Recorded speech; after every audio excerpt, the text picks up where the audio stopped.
11তম grade থেকে 10ম গ্রেডে উন্নতিকরণের দাবিতে দ্বিতীয় দিনের মতো সারা দেশে কর্মবিরতি পালন করছেন মেডিকেল টেকনোলজিস্ট ও ফার্মাসিস্টরা। সকাল 8টা থেকে দুপুর 12টা পর্যন্ত চিকিৎসা সেবা বন্ধ রেখে আন্দোলন করেন তারা। এ সময় বন্ধ রাখা হয় ব্লাড ব্যাংক, রেডিওলজির, সিটি স্ক্যান, এক্স-রের মতো অতি জরুরি বিভাগগুলো।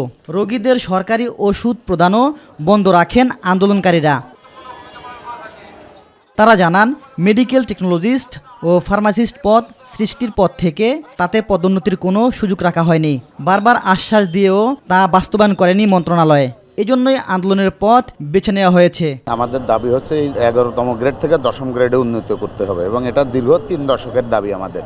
এবং সরকারের সাথে আমাদের একটা মেমোরেন্ডাম ছিল যে ডিপ্লোমা প্রকৌশলীদের ন্যায় সকল সুযোগ সুবিধা ডিপ্লোমা মেডিকেল টেকনোলজিস্টরা পাবে, কিন্তু অদ্যাবধি আমাদের এই দাবিটি বাস্তবায়ন করা হয়নি। এদিকে কর্মবিরতির কারণে চিকিৎসা নিতে আসা সাধারণ মানুষ পড়েন চরম বিড়ম্বনায়। সেবা না পেয়ে ক্ষোভ জানিয়েছেন রোগী ও তাদের স্বজনরা। ওনাদের টেকনোলজিস্ট আর ফার্মাসিস্টরা নাকি আপনার আন্দোলন করতেছে, ওনাদের এখন ল্যাব বন্ধ আছে, প্লাস মনে করেন এই জন্য রক্ত পরীক্ষাগুলো করা যাবে না বলে দিছে। ওনাদের 10ম গ্রেড বাস্তবায়ন করতে হবে, তো এই জন্য ওনারা আজকে কমপ্লিট শাটডাউন ডাকছে, তো এই জন্য আমার রিপোর্ট পাইতেছি না। শাশুড়ির জন্য এই জায়গায় আসছি, আসার পর আমরা এটা ভোগান্তি করতেছে, কোন সময় এটা কোনো গ্যারান্টি নেই। আজকে তার রিপোর্টই দেখাইতে পারবো না, তাহলে আমরা তখন কি করবো? আবার ওই শনিবারে তাহলে আমরা এত ইমার্জেন্সি এসে কি করব? আমরা সকাল 8টা থেকে আজ এখন 3 ঘন্টা, প্রায় 3 ঘন্টা 3.5 ঘন্টা ধরে আমরা এখানে দাঁড়ায় আছি। দাবি আদায়ের জন্য অসহায় রোগীদের জিম্মি না করার আহ্বান জানান সেবা নিতে আসা ভুক্তভোগীরা।